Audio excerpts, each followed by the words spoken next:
Hello my dear, कैसे हैं आप सबका रूबेज क्लासेस में स्वागत है। आज हम लोग क्लास 10 चैप्टर नंबर 3 हिस्ट्री का जो प्रश्न लिया है। आइए, सबसे पहले प्रश्न चैप्टर का नाम है यानी हिंद चीन में राष्ट्रवाद। ठीक है, ये चैप्टर का नाम है। तो आइए सबसे पहले इस टॉपिक पे हम लोग एक प्रश्न उठाए जो सबसे पहले हम लोग उसको सॉल्व करते हैं। ठीक है, देखिए सबसे पहले क्या कहता है कि हिंद चीन में राष्ट्रवाद। राष्ट्रवाद का मतलब मैंने पहले भी बताया था और अभी भी बता रहा हूं। राष्ट्रवाद का मतलब ये होता है कि अपने देश से प्रेम करना या अपने देश के विकास करना या अपने देश के ही हित में सोचना या अपने देश से प्रेम करके उसकी कदर करना, उनके जो है उनकी विकास के बारे में सोचना, ये क्या कहलाता है? राष्ट्रवाद कहलाता है। ये तो मैंने पहले। अब यहाँ सवाल होता है कि हिंद और चीन।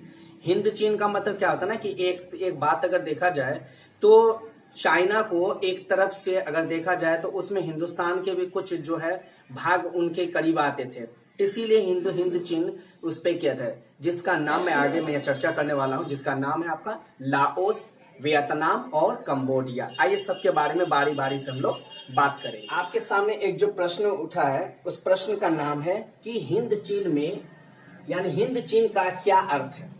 ठीक है, ये हिंद चीन का आपसे अर्थ पूछा है कि हिंद चीन का क्यों अर्थ है। तो समझने वाली बात है कि हिंद चीन, तो देखिए हिंद चीन का अर्थ ये है कि सबसे पहली बात कि चाइना के लाओस में, ठीक है, किसका कब्जा था? हमारे भारत का। ठीक है, और वियतनाम में खुद चाइनीज लोग यानी कि चीनी लोगों का वहां पर कब्जा था। तो चलिए सबसे पहले हम लोग इसको बारी बारी से डिटेल में समझते हैं। तो सबसे पहले प्रश्न आपका क्या कहा कि हिंद चीन का क्या अर्थ है, ये सबसे पहला प्रश्न है।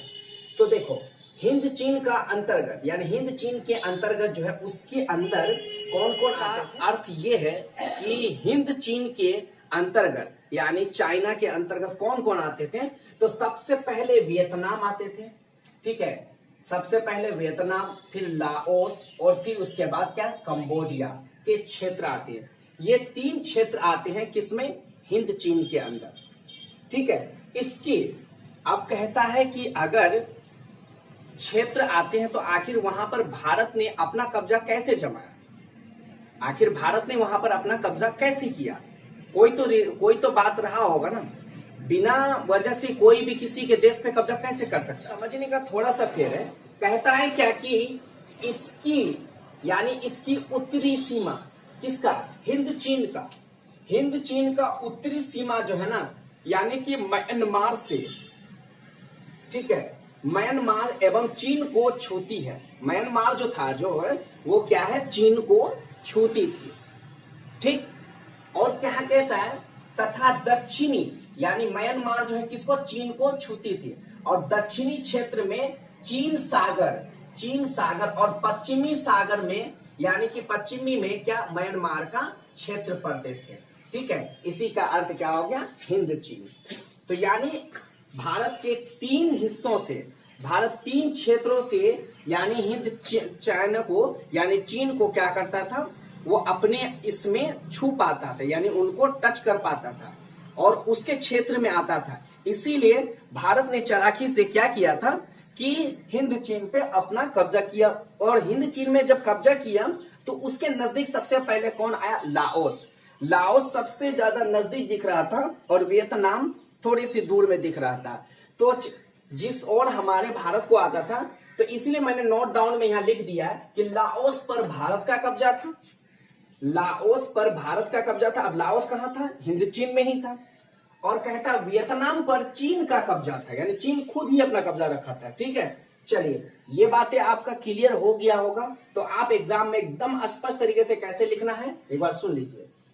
हिंद चीन के अंतर्गत वियतनाम, लाओस और कंबोडिया के क्षेत्र आते हैं। पहले ये क्लियर करना आपको।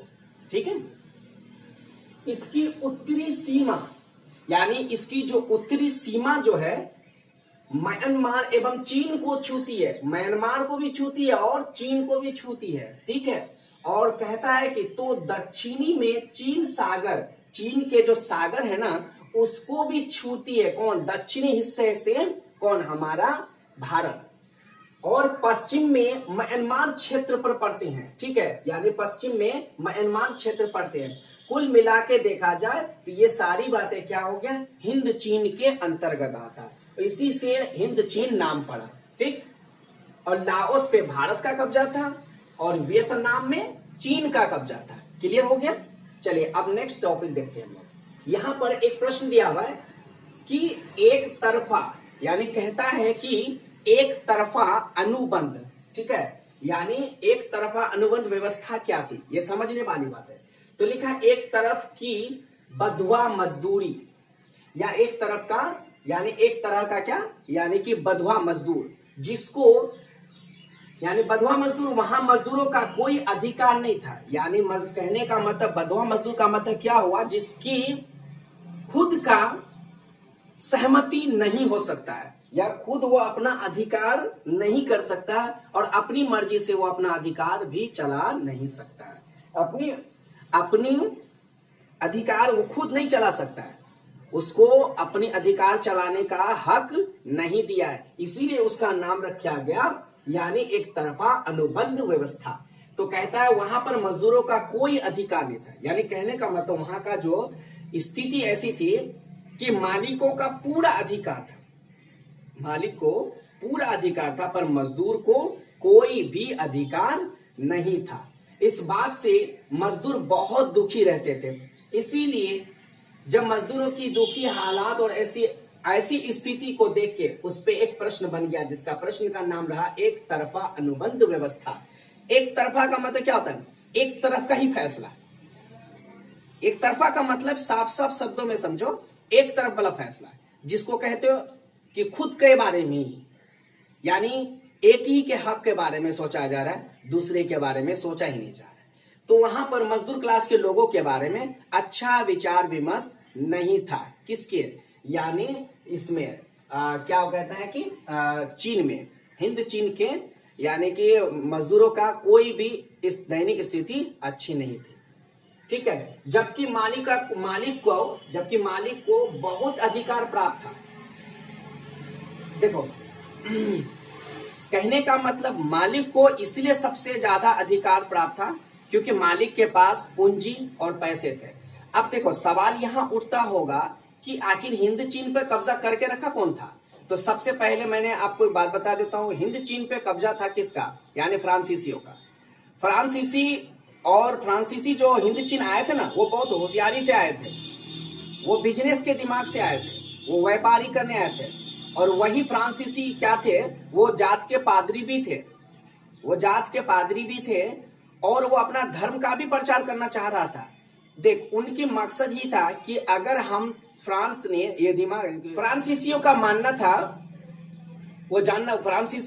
था कि अगर हम चीन पे अगर कब्जा करना चाहते हैं तो सबसे पहले हमें एक व्यापारी के रूप में जाना होगा। अगर हम डायरेक्टली अगर उसके साथ कोई भी बात करेंगे तो वो मेरी बातों से सहमत नहीं होगा, तो हमें पहले उसे बहलाना फुसलाना होगा, उन्हें चापलूसी बाजी हरकत दिखाना होगा, यानी अपनी प्यार प्रेम प्रथा ये सब दिखानी होगी, अपनी सच्चाई दिखाना होगा। दिखाना ये होगा कि हम लोग तुम्हारे बारे में बड़े शुभचिंतक हैं, पर ऐसा कुछ नहीं था। असल फ्रांसीसियों ने इतनी बदहाली पैदा कर दिया। सबसे पहली बात तो देखो, फ्रांसीसियों ने वियतनाम पे तो कब्जा किया ही था, साथ ही साथ लाओस पे, जबकि भारत का कब्जा था उस पे, लेकिन भारत के जो लाओस पे जिसका भारत का कब्जा था वो भी मजबूरन छोड़ना पड़ा। और फ्रांसीसियों ने तो इतना हद कर दिया कि वो कंबोडिया पे भी अपना अधिकार जमा लिया, और सारे अधिकार कर लेने के, ठीक है, सारे अधिकार प्राप्त कर लेने के बावजूद भी तब बाद में फ्रांसीसियों ने क्या किया? वहां के जो छोटे तबके के लोग थे, जो वहां छोटे क्लास के मजदूर वर्ग के क्लास के लोग थे ना, उनके दैनिक जिंदगी बहुत खराब हो गई। ऐसी हालात उत्पन्न हो गई कि अब फ्रांस कहते हैं कि फ्रांसीसी क्या कहते हैं, वियतनामी को और लाओस के और कंबोडिया क्षेत्र, यानी पूरे हिंद चीन को, यानी पूरे चीन के लोगों को क्या कहते हैं? हमारे हिसाब से चलो। कहने का मतलब क्या हो? पहले हाथ बढ़ाया चीन ने, दोस्ती का, पहले उसने दोस्ती का हाथ बढ़ाया और चीन ने उसे समझ नहीं पाया और उससे हाथ मिला लिया और उससे दोस्ती कर बैठा और ये दोस्ती बड़ी महंगा पड़ गया उसको। यानी चाइना को, यानी चीन को बड़ी जोर की घाटा लग गया इसको कि ये दोस्ती उसको बड़ी जोर की महंगा पड़ा, क्योंकि फ्रांसीसी तो यही मकसद से आए ही थे। वो व्यापारी तो उसका एक बहाना था, व्यापारी एक बहाना था। असल में उसको चाइना पर यानी चीन पे अपना कब्जा करना था और चीन पे वो मुकम्मल कब्जा कर भी लेता है पूरी तरह से, यानी चीन पे अपना राज्य कर लेता है पूरी तरह से, पूर्ण रूप से पूरे हिंद चीन को अपने कब्जे में ले लेता है और पूरा हिंद चीन उसके कब्जे में आ जाता है। हिंद चीन इसलिए क्योंकि हिंद जिसका, हिंदुस्तान का जितना कब्जा था वो भी, और जो चाइना का था वो भी, और साथ में जो लगे हाथ एक कंबोडिया क्षेत्र थे वो भी, और तीनों उसके हाथ लगे। और उसने कहा कि अब अगर तुम चीन में रहना चाहती हो तो तुम्हें फ्रांसीसी सीखना होगा, हम पादरी धर्म से हैं तो तुम्हें पादरी सीखना होगा, पादरी जो धर्म से हैं तो तुम्हें पादरी बनना होगा, तुम्हारे धर्म जो बौद्ध धर्म से हो उस धर्म को तुमको छोड़ना होगा, मेरे धर्म के अकॉर्डिंग चलना होगा। यानी उसने हर तरह की प्रयास करता रहा, चाइना को अपने विवश करके रखा और ऐसी हालात उत्पन्न कर दी जिसका नाम रखा गया, यानी एक तरफा अनुबंध व्यवस्था। क्या थी? यही वो व्यवस्था थी। हालात इतनी खराब हो गई तो मजदूरों को यानी कोई हक नहीं था कि वो अपने हक की बात बोल सके। अगर बोल सकता था तो वो कौन था? यानी फ्रांसीसियों के अंतर्गत रहने वाले शासक राजा जो थे वही उनको जो हुक्म करते थे वो उसी के हुक्म के मालिक थे और वो जो बोलते थे उसी पे समझौता करते थे। चलिए जी, एक प्रश्न और यहाँ आया है कि हिंद चीन में फ्रांसीसियों यानी फ्रांसीसी प्रसार का वर्णन करें। यानी कहने का मतलब, यहाँ तो मैंने अभी इसके बारे में पूरा डिटेल आपको बता रहा था कि सबसे पहले क्या किया फ्रांसीसियों ने। सबसे पहले तो 17वीं शताब्दी में, ध्यान से देखिए, 17वीं शताब्दी में उसने क्या किया फ्रांसीसियों ने, फ्रांसीसी व्यापारी पादरी के, वो जात के पादरी में तो थे ही और वो व्यापारी के रूप में आए थे। कहाँ? चाइना। और जिस चाइना, पूरी चाइना पे यानी कि लाओस पे भारत का कब्जा और वियतनाम में चाइना का कब्जा और कंबोडिया क्षेत्र में किसी का कब्जा नहीं था, लेकिन वो अपने में था। पर आगे की कहानी ये है कि वो दोस्ती का हाथ बढ़ाया किससे? वियतनामी से। और वियतनामी को उसने कहा कि मुझे अपने जो इसमें चाइना में जो है व्यापारी करने का मौका दीजिए। कहा ठीक है, तुम व्यापारी करना चाहते हो व्यापारी करो, हमें इससे कोई आपत्ति नहीं है। लेकिन चाइनीज पता नहीं उस वक्त इतने बेवकूफ कैसे थे वो, चीन के लोग, वहां के शासन काल के लोग इतने बड़े बेवकूफ कैसे थे? आज तो बहुत एक्टिव हो गए, पहले जमाने में इतने बेवकूफ कैसे थे वो कि उसने फ्रांसीसियों की बात सुन करके उसके साथ व्यापारी का हाथ बढ़ा भी लिया और व्यापारी कर भी लिए। और उस व्यापारी करने का कोई और नीति नहीं था। फ्रांसीसियों का मेन मकसद था अपना ताकत और उसको अपना उपनिवेश यानी अपने अधिकार में रखना चाहता था और उनके ऊपर अपना हुक्म चला के रखना चाहता है। और वो व्यापारी के साथ साथ अपना धर्म का प्रचार, अपना शिक्षा का प्रचार, अपने भाषा का प्रचार और अपने सारे राजनीति और हर वो चीज तक उसने अपने हिसाब से चलाने की प्रयास किया। ठीक है, आइए हम उसके बारे में थोड़ा और डिटेल बताते हैं। 17वीं शताब्दी में फ्रांसीसियों व्यापारी पादरी हिंद चीन में आकर बस गए। देख कितना होशियार है, आया था व्यापारी करने के लिए और व्यापारी तो किया ही तो किया, साथ में उसमें क्या किया, सीधे घाट लगा के बैठ करके उनका घर ही बना दिया अपना और वो वहीं के रहने लगे और वहीं के वो निवासी बनने का प्रयास किया। वहीं के सिटीजनशिप लेने की कोशिश किया। वो सोचा हम यही नागरिकता बन जाएंगे, यहीं का नागरिकता हो जाएंगे। और चाइना के लोगों को यकीन दिलाया क्योंकि वो अच्छा काम कर रहा था ना, अपने फ्रांसीसियों से, फ्रांस से अच्छे अच्छे चीज ला करके चाइनीज को, वहां के राजा शासक को देता था। राजा शासक इतने ठहरे अनपढ़ गधे कि वो समझ नहीं पाए और उससे दोस्ती कर बैठे और वो दोस्ती उसको महंगा साबित हो गया। इतने जोर का महंगा हुआ कि अंत में हालात ऐसी हो गई कि उसको मजदूरी तक की नौबत करवा दिया।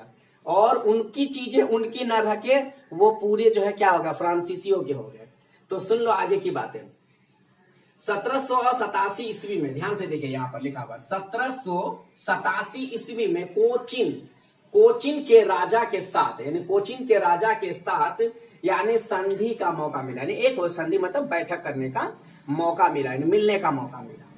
और फ्रांसीसी तो इसी मौके में तो था ही, फ्रांसीसी जो है ना इसी मौके के ताक पे था कि एक बार, सिर्फ एक बार हमको अपने आप बुला तो लो, एक बार मौका तो हमको दो, फिर हम तुम्हारे पूरे चीन को कैसे अपने मुट्ठी में कर लेंगे ये बात तुमको समझ में नहीं आएगा, और हम अपना अधिकार कैसे कर लेंगे और अपना गुलाम तुमको कैसे बना लेंगे ये बात को तुमको बाद में समझ में। आखिरकार जो फ्रांसीसी चाहते थे वो उसको मौका मिल गया, और उसके लिए 1787 ईस्वी में कोचीन के राजा के साथ संधि का मौका मिल गया। मौका मिल गया, अब मौका मिला है तो चौका नहीं मारेगा तो कौन ची करेगा। अब 18वीं शताब्दी में फ्रांसीसियों ने पूरे हिंद चीन पर अपना अधिकार प्राप्त कर लिया। देखो बच्चों, बोर्ड के अकॉर्डिंग अगर हम बात को यहाँ पूरा लिखते तो बहुत लंबे ढांचे पे जाता है, तो हमें बोर्ड के अकॉर्डिंग नहीं चलना हो। इसके हमको अभी जो है पूरा हिस्ट्री लेवल पूरा लॉन्ग प्रोसेस पे नहीं जाएंगे, तो हम आपको बोर्ड लेवल के हिसाब से बता रहे हैं क्या क्या आप बोर्ड में लिख सको, अपने एग्जाम में अच्छे से लिख सको, इसीलिए मैं उसी लेवल पे बताता हूँ। ठीक है, तो मैंने कुछ बातें वहां पर समझाने की प्रयास किया। तो 18वीं शताब्दी में फ्रांसीसियों ने पूरे हिंद चीन पर अपना अधिकार प्राप्त कर लिया, पूरा अधिकार प्राप्त कर लिया, कोई एक मौका भी नहीं छोड़ा। और साथ में तो सुनो, लाओस जो कि भारत का कब्जा था, वियतनाम खुद चीन का कब्जा था, और कंबोडिया, जब लाओस और वियतनाम पे कब्जा किया था तो साथ में कंबोडिया को भी कर लिया, और सभी को अपना दास बना लिया, मतलब गुलाम बना लिया। और फायदा क्या हुआ फ्रांसीसी को? अब तो फ्रांसीसी अपने नए नए कानून, ढंग, व्यवस्था, हर कुछ बनाएंगे। तो चलिए जी, अब आइए एक नेक्स्ट प्रश्न है यहाँ पर। क्या प्रश्न लिखा हुआ है? जेनेवा समझौता कब और किसके बीच हुआ था? जेनेवा समझौता कब और किसके बीच में हुआ था? तो कहता है कि 1954, देख लीजिए 1954 में जेनेवा में हिंद चीन समस्या, यानी हिंद चीन समस्या पर एक सम्मेलन, यानी सम्मेलन मतलब एक बैठक बुलाया गया, ठीक है, जिसमें जिसे जेनेवा समझौता कहा जाता है। मेन क्या मतलब था? जेनेवा में हिंद चीन का समस्या था, यानी हिंद और चीन का जो समस्या था ना, वही समस्या को सुलझाने के लिए, हल करने के लिए एक क्या किया था, एक बैठक बनाया, बैठक बुलाया, सब लोगों का एक सभा हुआ, और उस सभा में यह पारित हुआ कि उस सभा का पूरा नाम जो रखा गया ढूंढ ढांड करके, तो क्या नाम रखेगा? जेनेवा समझौता। ठीक है, अब इसकी आगे की बात सुनो। जेनेवा समझौता पूरे वियतनामी को दो भागों में बांटा, यानी दो भाग में बांटा, ठीक है, यानी बांटा या बांट दिया, ठीक है, दो भागों में बांट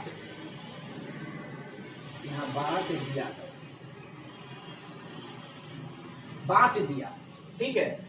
तो बांट जो दिया, तो उसमें सबसे पहले उत्तरी वियतनाम में यानी उत्तरी वियतनाम में कौन था? हो चिन मिन मार्ग, यानी हो चिन मिन मार्ग अलग बात होगा जब वो उसका क्वेश्चन आएगा। मार्ग का मतलब रास्ता होता है। कहा कि उत्तरी वियतनाम में हो चिन मिन को मिला, उसका सत्ता का मालिक कौन बन गया? हो चिन मिन मान। और दक्षिणी वियतनाम का क्या कौन हो गया? यानी कि बाओदाई को दे दिया गया, यानी उत्तरी वियतनाम को किसको दे दिया गया? हो चिन मिन मार्ग को। और दक्षिणी वियतनामी को कौन दे दिया गया? यानी कि बाओदाई को दे दिया गया। अब सवाल होता है कि ये सब बंटवारा किया कौन था? ये सभी के सभी कहीं ना कहीं से ये फ्रांसीसियों का ही कर्म था जो इस तरह की मुसीबतें पैदा कर दिया था। बाद में इसमें अमेरिका का भी हस्तक्षेप आएगा, आगे इसके बारे में हम लोग इस टॉपिक के बारे में, अगला टॉपिक के बारे में चर्चा करेंगे। ठीक है, तो चलिए, तो अगर आप लोगों को वीडियो अच्छी लगी हो तो आप लोग वीडियो को लाइक करो, सब्सक्राइब करो, शेयर करो और कमेंट में करो, ठीक है। और इस वीडियो का आप लोग स्क्रीनशॉट ले।